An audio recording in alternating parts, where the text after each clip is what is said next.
Hello everyone, कैसे आप सब। आप सभी का करियर सक्सेस के यूट्यूब चैनल पे एक बार फिर से वेलकम है। वीडियो शुरू करने से पहले आप सभी जानते हैं कि आज तीसरा नवरात्रा है, नवरात्रे शुरू हो चुके हैं।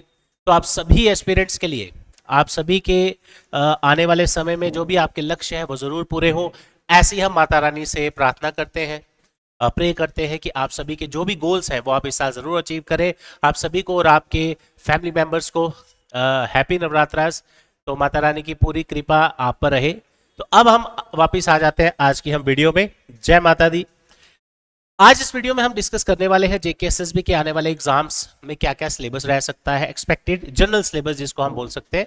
उसके अलावा जो भी कंफ्यूजन है आपके माइंड में, सर कौन सी रिक्रूटमेंट आनी है, कौन से फॉर्म निकलने हैं, हमने बहुत सारी वीडियोस देख ली, कंफ्यूजन ज़्यादा हो रहा है, अब क्या किया जाए। तो हम इस वीडियो में कोशिश करेंगे आपको to the point one shot solution बताने की, ताकि आपका टाइम वेस्ट ना हो और जो आपने गोल अपने लिए बनाया है आपका सारा ध्यान उसी पर रहे।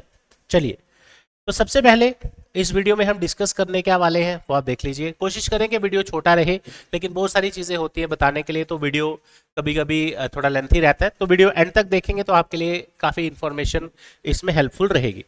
सबसे पहले बात करेंगे एक्सपेक्टेड वैकेंसीज। इस पर ज़्यादा टाइम नहीं वेस्ट करेंगे, मैंने ऑलरेडी बहुत सारी वीडियोज़ इस पर बनाई है। उसके बाद ये ज़रूर इंपॉर्टेंट पॉइंट है एक, कि कौन सी वैकेंसीज रेफर हुई हैं और कौन सी वैकेंसीज अभी आइडेंटिफाई हुई है, ठीक है।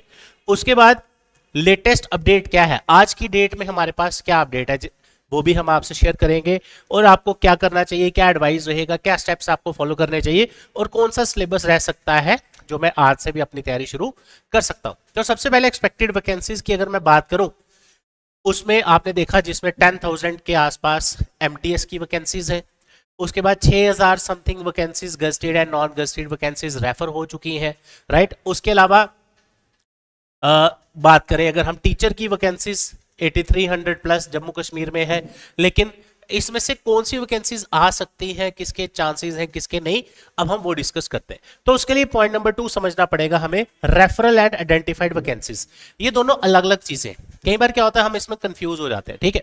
रेफर्ड वैकेंसीज, जैसे आपने सुना होगा 6,000 वैकेंसीज रेफर हुई है जेकेएसएसबी को, इसका मतलब ये हो गया 6,000 वैकेंसीज रेडी टू एडवर्टीज है। जेकेएसएसबी रिक्रूटमेंट रूल्स वगैरह सारा फाइनल करके जो भी जेकेएसएसबी को इंडेंट मिलता है, पोस्ट जब रेफर हो जाती है, फिर उसका नेक्स्ट स्टेप एडवर्टीजमेंट ही होता है। तो जैसे एडवर्टीजमेंट आएगा वो आफ्टर रेफरल होता है, राइट। तो जो पोस्टें रेफर हो गई यानी कि वो जल्दी आ सकती है। आइडेंटिफाइड वैकेंसीज का क्या मतलब है, जैसे मैं आपसे डिस्कस करूं, आपने देखा होगा थोड़े दिन पहले अलग अलग न्यूज़पेपर्स में, असेंबली में भी ये सुनने को मिला कि 10,700 से ज्यादा वैकेंसीज एमटीएस क्लास 4 की आइडेंटिफाई की गई है, और फाइनेंस डिपार्टमेंट के पास है अंडर स्क्रूटनी। जैसे ही वो क्लियर होता है जेकेएसएसबी को रेफर की जाएगी। अब आपने ये सुना होगा, ठीक है।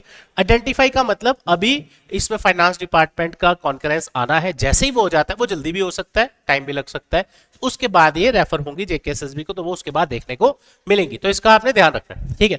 अब लेटेस्ट अपडेट क्या है, वो ये है कि कुछ दिन पहले जो हमारे जेएंडके के चीफ सेक्रेटरी साहब है, उनका एक मीटिंग होना था अलग अलग रिक्रूटमेंट एजेंसीज के साथ, जिसमें अनएडवर्टाइज पोस्ट जो रेफर हुई हैं, तो ये सारा उसके ऊपर एक अपडेट होना था, बट वो किसी कारण से पोस्टपोन हो गया। अब आई थिंक जहां तक मेरे पास इंफॉर्मेशन है वो 4 अप्रैल 2025 को है। तो यानी आज 1 अप्रैल 2025 है, और अब 2-3 दिन बचे हैं। तो जैसे ही वो आएगा वो भी हम आपसे शेयर करेंगे, ये लेटेस्ट अपडेट आपको बता रहा हूं, ठीक है। अब अगला क्वेश्चन आ जाता है, ये चौथा और 5वां स्टेप, ठीक है, व्हाट टू डू। अब हमें ये पता चल गया है कि वैकेंसीज आनी है, तो अब हमें क्या करना चाहिए।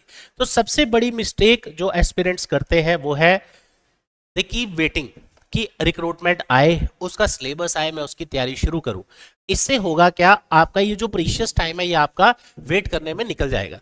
तो आपने सिंपल एक चीज याद रखनी है, जब भी आपके पास कोई रिक्रूटमेंट ना हो, जैसे अभी कोई रिक्रूटमेंट आपके सामने नहीं है आज की डेट में, जेकेएसएसबी की अगर मैं बात करूं, ठीक है, तो ये टाइम होता है अपनी वीकनेस पे काम करने का। देखो, मान लो आज कोई फॉर्म निकल जाता है, फॉर एग्जांपल जूनियर असिस्टेंट का, 2 मिनट के लिए। अब जिस दिन एडवर्टीजमेंट आ जाती है उसके बाद आप सभी जानते हैं कि कितने टाइम आपको मिलता है पेपर के लिए। कभी कभी बड़ा ही ज्यादा लटक जाता है पेपर, कई बार जल्दी भी हो जाता है, ठीक है। उस वक्त आपके पास इतना टाइम नहीं होता कि आप अपनी जो वीकनेस है उस पर काम करें। आप क्या करेंगे, 5 सब्जेक्ट सिलेबस के जो है पढ़ना शुरू करेंगे, कोई सब्जेक्ट में आपको दिक्कत आई, हो सकता है आप वो छोड़ ही दो, राइट।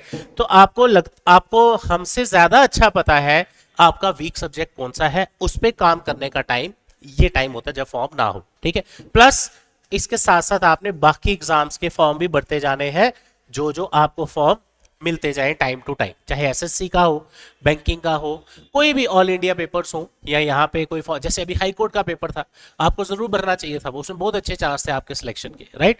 उसके बाद इस चीज को आप लाइफ में जितना जल्दी फॉलो करेंगे उतना जल्दी आपको सक्सेस मिलेगी, वो है बी कंसिस्टेंट।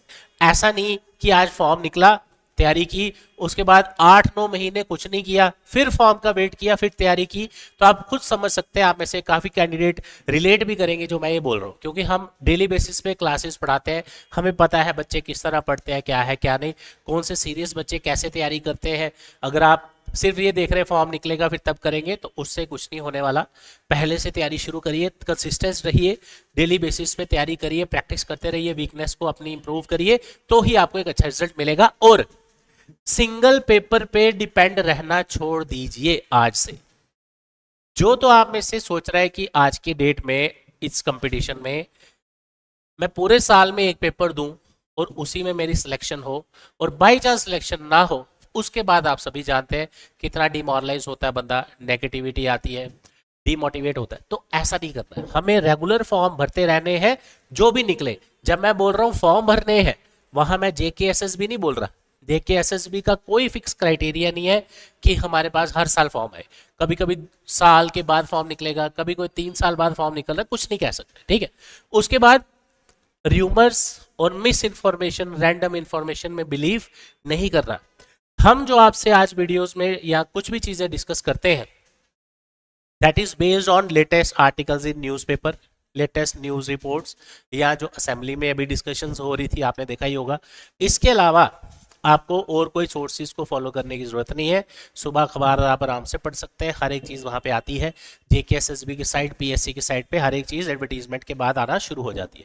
लेकिन अगर आपको पहले प्रॉपर इन्फॉर्मेशन चाहिए, आपको खुद से भी थोड़ा काम करना पड़ेगा, लेटेस्ट अपडेटेड रहना पड़ेगा, असेंबली में क्या हो रहा है, कौन से क्वेश्चन के आंसर में बताया गया कि टीचर कितनी वैकेंसीज है, किसने क्वेश्चन पूछा, किस में उन्होंने बोला कि इतनी वैकेंसीज आइडेंटिफाई हुई है।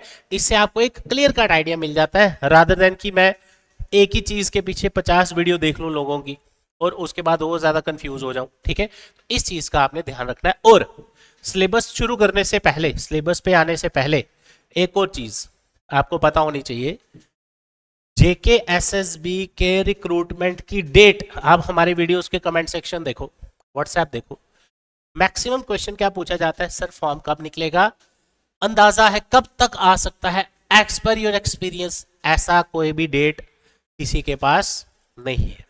हो सकता है जब आप आज ये वीडियो देख रहे हैं शाम को फॉर्म निकल जाए, हो सकता है 2 महीने बाद निकले, कोई कुछ नहीं बता सकता, ठीक है। तो there is no need to wait for anything, ठीक है। जब आपने अपना टारगेट सरकारी नौकरी बना लिया, तो इसमें वेट नाम की तो कोई चीज ही नहीं है।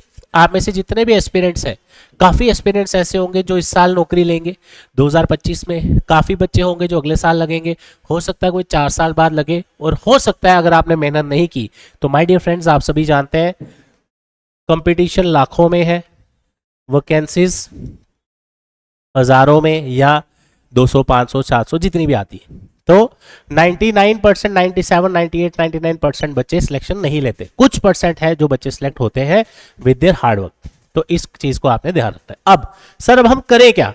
अभी जैसे ये टाइम चल रहा है, जिस टाइम कोई फॉर्म नहीं है, तो आपके लिए एक जनरल सिलेबस मैंने फ्रेम किया है, जो आपको मैं बता दूंगा। जो हमारा अभी नया बैच स्टार्ट होने जा रहा है नेक्स्ट मंडे को, जिस अभी नवरात्रा ऑफर भी हमारा स्टार्ट हो चुका है, फ्लैट 1000 ऑफ आपको सभी कोर्सेज पे मिलेगा। इसमें भी वो हम सारा सिलेबस कवर कर रहे हैं जो आने वाले समय में आपको जेकेएसएसबी के एग्जाम्स में देखने को मिल सकता है। करियर सक्सेस का ईएमआई फैसिलिटी भी लॉन्च हो चुका है, तो आप उसका भी फायदा उठा सकते हैं। कोई भी क्वेरी है, मेरा नंबर आपके पास है 9419145317, या विजिट करें career success, opposite science college, Karnal road, Jammu.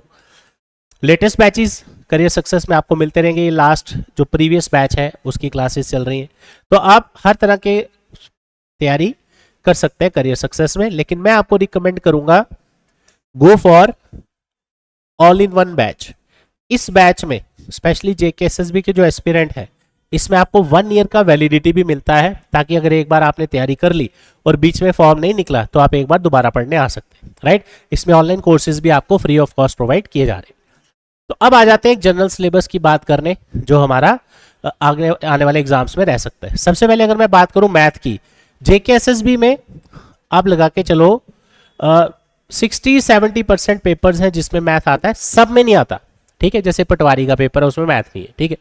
तो कहने का मतलब कुछ पेपर्स में आता है, कुछ में, जैसे जूनियर असिस्टेंट है उसमें आता है, सब इंस्पेक्टर में आता है, कांस्टेबल में आता है, लेकिन जो जनरल पेपर है उसमें ना के बराबर मैथ आता है। अगर आता भी है 5-7 टॉपिक आते हैं, जैसे जूनियर असिस्टेंट का पेपर है, ठीक है।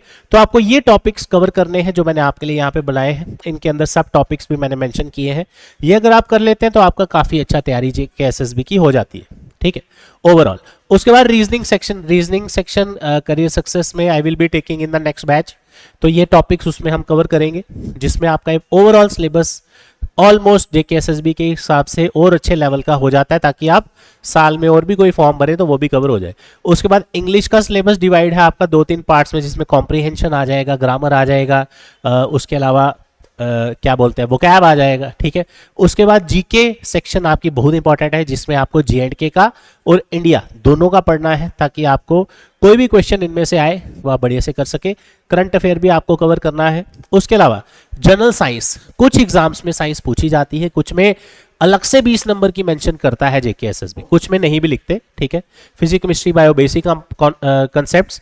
उसके बाद स्टैटिक जीके के क्वेश्चंस पूछे जाते हैं, 5 से 7 क्वेश्चन इसके आराम से बन जाते हैं ऑलमोस्ट हर पेपर में, जिसमें days, dates, dams, rivers, books, authors, in culture के बारे में वगैरह वगैरह। उसके बाद कंप्यूटर सेक्शन आप ले लीजिए, जिसमें आप ये जो टॉपिक्स मैंने मेंशन किए हैं यहाँ से आपको काफ़ी क्वेश्चंस बन जाते हैं।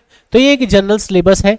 अगर आप बोलो कि सर हमने जेकेएसएसबी में किसी एडवर्टीजमेंट या किसी रिक्रूटमेंट के थ्रू जो भी फॉर्म निकलेगा उसकी तैयारी करनी है, तो हमें एक जनरल सिलेबस पढ़ना चाहिए। वो सिलेबस मैंने आपको अभी बताया। ये सिलेबस 3 से 4 महीने लेता है अगर किसी ने जीरो से तैयारी करनी हो। जैसे करियर सक्सेस के बैचेस में हम 3 से 4 महीने इसको लगाते हैं ओवरऑल सिलेबस कवर करने में, जिसमें आपको बुक्स, टेस्ट सीरीज वगैरह सब कुछ मिलता है, ठीक है। अगर आप सेल्फ स्टडी भी कर रहे हैं तो ये टॉपिक जरूर कवर करिए, बिल्कुल भी मिस ना करें, राइट। तो इससे क्या होगा, जब आप तैयारी शुरू करेंगे, अब आप जो वीडियो देख रहे हैं आप खुद इससे रिलेट कर सकते हैं। क्या आप अभी फ्री हैं, आप कोई तैयारी नहीं कर रहे, या आप तैयारी अपने लेवल पे कर रहे हैं, कोई आपने फॉर्म भरा है।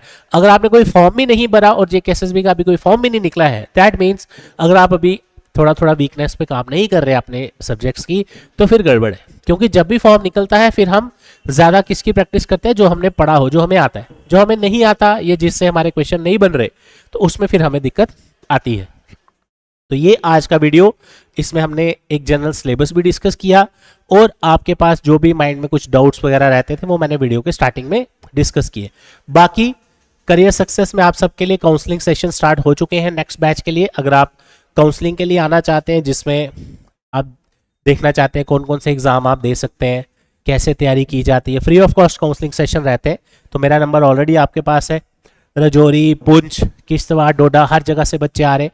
तो आप सब भी अगर ज्वाइन करना चाहते हैं, मैं बैच का टाइम बताना भूल गया आपको, जो नेक्स्ट बैच हम स्टार्ट कर रहे हैं नवरात्रास में, इसकी एडमिशन चल रही है, बैच स्टार्ट होगा नेक्स्ट मंडे से, ठीक है, जिसका टाइमिंग रहने वाला है 9 AM to 12 noon। तो अगर आप भी अंडर नवरात्रा डिस्काउंट एडमिशन लेते हैं तो you will get a good discount with all the facilities, right. EMI facilities भी अवेलेबल है। तो गाइज, अपने लिए इस साल सरकारी नौकरी लेने का जो आपका सपना है, वो आपने अगर बनाया है आफ्टर ग्रेजुएशन या पोस्ट ग्रेजुएशन, तो फिर उस सपने को किसी भी कारण से ऐसा ना हो कि वो जो आपका ड्रीम है वो टाइम वेस्टेज की वजह से, प्रॉपर गाइडेंस ना होने की वजह से वो रह जाए। तो मेरे पास ऐसे भी काफ़ी सारे बच्चे आते हैं, कैंडिडेट्स आते हैं, बच्चे तो नहीं बोलेंगे, 39 year age, 40 year age, 38 year age, 35 year age candidates, कि सर हमने कभी गवर्नमेंट जॉब एग्ज़ाम की तैयारी नहीं की, हम प्राइवेट सेक्टर में बड़ी देर से कर रहे हैं, लेकिन कहीं ना कहीं मन में रहता है कि नहीं, मैं भी एक बार तो इसकी तैयारी करनी है। तो ऐसी सिचुएशन ना आए, क्यों, शुरू में ही जिस एज में अभी आप हैं, अभी तैयारी शुरू करिए, कहीं ना कहीं आप ज़रूर पहुंचेंगे, लेकिन फॉर्म सारे भरने हैं, इस चीज़ का याद रखना। तो इस वीडियो को यहीं एंड करते हैं। जय माता दी, thank you so much, all the best.